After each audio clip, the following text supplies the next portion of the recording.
Hello, my fellow toasters. This is Rockets here, and today we're back in Automation. They might be thinking, wait, where's Kerbal Space Program? That's why I subscribed. Oh, sorry, it's just that Kerbal Space Program. There's a little more intensive for each video, and I'm kind of running out of ideas. So if you could give me some good ideas, then I would greatly appreciate that. But anyway, let's get straight into it. So the goal of this challenge that I just gave myself literally 5 seconds before I started recording is to build the most powerful i3 supercar that I can. I guess it'd just be like a mid-range sports car at best, since it won't be making that much power. Anyway, let's get a convertible, just because who doesn't like a convertible supercar? And I'm gonna find one that I like, preferably within the last 10 years. Last 20 years, actually, there's not many options. Okay, all years, I guess. Wow, there really aren't many options, are there? Okay, year 2005. Now that's just literally 1 year away. So that is annoying. I just want to ask, what is going to happen when, we could do this. It's not like the i3 is going to be a big engine, so we could just get a small car for it. But nah, let's actually throw in something slightly cool. That seems a little excessive, besides it's just a Lamborghini. Okay, what's this? Oh, convertible. This actually seems like a very reasonably nice car. Okay, and fastback. Yeah, this seems like a very reasonably fast car. Yeah. Although, this was not shown at a very good angle. It does look like a nice car, but now, so I'm just looking through my options, I guess there's this 80s design, but really not much that I'm interested in, and that's from the 60s. That is supposed to have, like, it'd be able to fit, like, a 10-liter V12 in it. But it doesn't for some reason, so I don't know. But anyway, I'm kind of hooked on this design now. If there's a better one that I like, then yeah, I'll probably go for that. Like, maybe another coupe, if there's a better one. You know that, it doesn't look like a very nice car anyway. Coupe bodies, sedan bodies, no. That just goes anything that can be convertibilized. No. Really, let's just do all the vehicles. Just to see what there are. Okay, it doesn't look like there's very many options, which I would really like. But this actually looks fairly decent, so let's just use this before I change my mind. Okay, ladder, since really everything. Oh, AOS steel is the only thing that isn't really high. So front longitudinal, really going to be my only option. Double wishbone, I'm just going to say it's a very long time in the making. Okay, I guess double wishbone could be it, since I'm not really caring about load weight, even if I was doing load weight. Fiberglass, okay, I guess I'm going with partial aluminum. Old body safety penalty, yeah, I don't care. A lot of these are going to be old bodies, so I don't care. Anyway, let's try to make something good. Maybe, like, the biggest and most powerful i3 is going to be, that's available in the game, but it's an i3, so it's not going to particularly be that big, so I'm not worried about that. So honestly, like, whatever that gives is just fine. It's perfectly fine. Although I do like the actual look and style of the vents. They are pretty nice. Anyway, let's get some good handles. Honestly, these are really the handles I almost always choose, just because they kind of look like 1990s handles. And this will be kind of a retro designed car with some giant wing on the back. Yeah. Doesn't that look pretty? Doesn't it look pretty? Yeah. I overall really like this design. Although I don't want the wing to be the widest part of the car, so there we go. That works. Now, I might not have the highest top speed, but I don't care. Anyway, now I'm going to need some tail lights. So really, I got this, and that works for tail lights, so I'm doing that. Now, of course, I don't know why I'm putting indicators on everything, even though they already got indicators. I just don't know. But now we need exhausts. Ugh. I think I'm coming down with something. You know what? I think I'm coming down with something. It's not the most beautiful of cars. I will admit that. But it sure ain't the most disgusting looking one. Yeah, that might be a bit of a problem with it sticking out like that. So I'm gonna go to there. Go to grills, get this one. Grills, get grill, okay, fine. That'll do. This one. I'm gonna make it just as long and like really thin. More like just a bar. A thin bar. Actually, if I would prefer, if I could just make that a bit flatter. Just so it doesn't stick out as much. And that works. Now I've got a fully functional car. Now just because I can, and because honestly I think it would probably help with the airflow or whatever nonchalant blah blah blah there is, I'm gonna put that there. Now, of course, I said this is gonna be the fastest, but if I actually do something, then I'm probably gonna keep the price down a bit. I've never actually gone for a red car, ever. A nice orange will do, though. Yeah. Okay, orange it is. It'll have to be an inline 3, just because, I guess cast iron will do. Of course, it's gonna have to be a giant 4-liter i3, because, like, man, those i6s in those trucks are huge. So that's good. Then, engineering time, I guess I'll just say it's a long time in the process. Or a long time in the making. So I guess I-beam steel and forged will work just fine for what I'm doing. Honestly, I think forged with a very high max RPM might go. Honestly, a 4-liter i3 won't put out much torque anyway, so I'm just going to have to see what I get. Low friction casts, max RPM. Really, it's just fuel efficiency. And I don't care about fuel efficiency. Of course, that is emissions very high. So I might actually care about that a little bit. I think I'll just say it's been a long time in the making. Okay? Does that work for you? That works for me. Anyway, I don't really like to touch this a lot. Really, I can only get it naturally aspirated. Although I would really like to see a turbocharger, like a twin turbocharger setup on an i3. I would love that. I would just say it's a long time in the making. Race. Yeah, it's a long time in the making. It's going to be on regular gasoline, like 12,000 RPM. And I guess long tubes, tubular. Am I really going to get more than 360 horsepower out of this? I could really just set it that to like 3 inches. And nobody would know the difference. Airflow, low, noise reduction. Reverse flow. That works. Okay, it looks like the valve float is occurring and reducing the engine's reliability. Reliability, okay. It's kind of dying right about there. Oh, so better ignition timing help? Ignition timing will actually practically help everything. So there it goes. Now lowest. That good? That works, honestly, yeah. It honestly works. Although it's only like 70 horsepower and it just keeps rising until it gets to the max. Which I honestly don't like, but oh well, I guess it's just torque and RPM make power. So, who knows? Camera profile? That's just making everything go up. So I don't know why I'm even trying this. And it's just making them weird. And look at that. That looks weird. Now that looks even weirder. So honestly a nice 50 will do just fine. I think it was set to like 40 before. There we go. But as I say, higher compression makes better power. And that is true.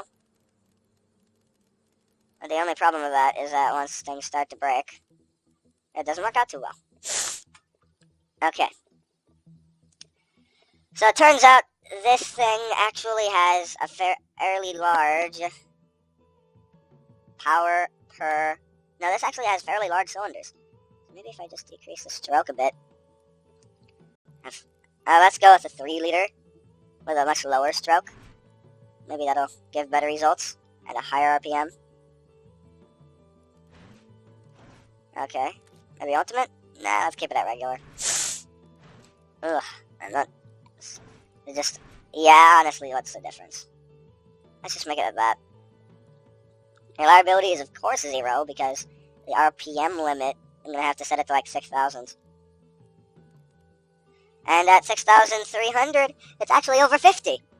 And the performance index is only like 200, which isn't the best, but oh well. But it is getting a good 280 horsepower and 200 and something odd feet of torque, with only mild things. Of course, I could keep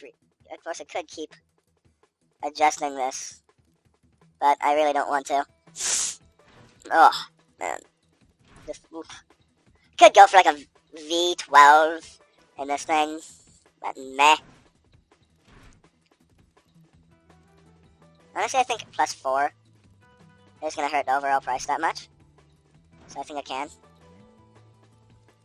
Actually, no, it's just really more expensive. It actually makes it slightly cheaper. I don't know why. I cannot hear that whatsoever. Hold on. Nope, apparently the sound's cut out or something. But anyway, I actually really like that engine. And so, I'm making a video. Okay, so I really like that engine, so I guess I'll just have to call this whole car the... what should we call it? The... Gallo Potato. Gallo Potato. Yeah, Gallo Potato. The i3S. Yeah, the i3S. Actually, no, the trim will be the i3SD. Honestly, it'll probably be more like C for carpet. Yeah. Now, the engine will be... I'm just going to name them after what they are, so I'm just going to call it the i3. Let's call it the TV i3. And I'll call it the Big Mama. Yeah, the Big Mama. That works. Okay. So this is actually a fairly reliable engine. Reliability of 60. Wow. Gotta say, pretty nice. Since this is going to be a sports car, I'm going to have to put... Actually, drivability and comfort is very high. But, sportiness, single clutch, 7 gears. Yeah, honestly, 5 gears will work just fine. Actually, I think I'll keep it at 6 gears, yeah. I mean, that honestly just works. Let's put it to like 148. 151. Then viscous is only a bit more expensive and actually a bit sportier. Although if I'm going for just pure sportiness, then high, average, high. I could go geared, or high, or electric, but this is fine. Yeah. Because if we turn this all the way up, I could get a tiny bit more power, but I don't care. I'm going with +4. No, I'll change it later if I have to. So I'm going to go with medium long life road. No, medium compound road. Yeah. There we go. Finally, the rear tires can be thicker than the front tires. That works. Okay. Now, the rim offset is probably going to just be 0. There we go. Okay. So I'm going with the steel. Or no, magnesium. No, steel. Just because I really don't care about price that much. For once, I want to go with that kind of wheel. Yeah. Okay. That works perfectly fine. Yeah, I'm perfectly happy with that. I'll just say solid disc. 2-piston, solid disc, it's really large. Yeah, and that works. I mean, sure, it's not going to be the most beautiful thing, and it's not going to stop the fastest, but it works, and the price difference is huge. It's like a good $800 difference overall. And I really don't want to pay that. That sets the downforce to like 42. Because although I'm getting a giant massive wing on the back, which I really like. Active wings. And I really don't care about cooling flaps. No. What was I going to do? Brake cooling. Required cooling is actually very little. There we go, it's just enough. Yeah. So I think this will actually be a fairly decent car. Although it has like a tiny 4-liter i3. Actually, it's a fairly large i3.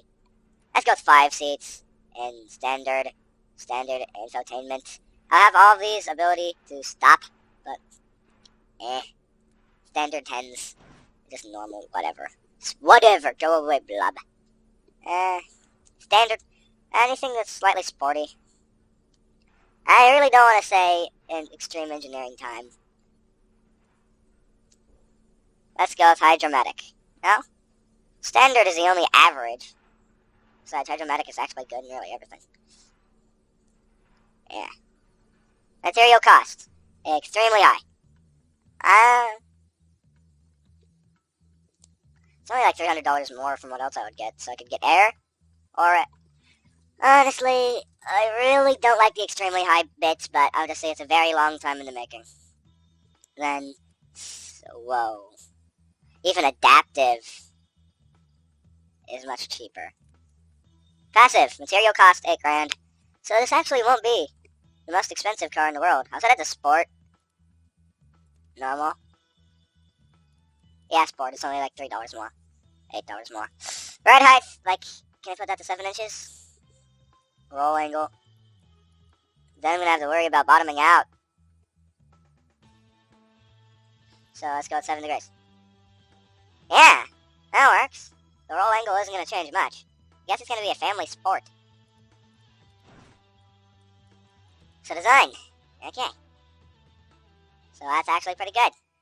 I send it around the airfield test track just to see how it works.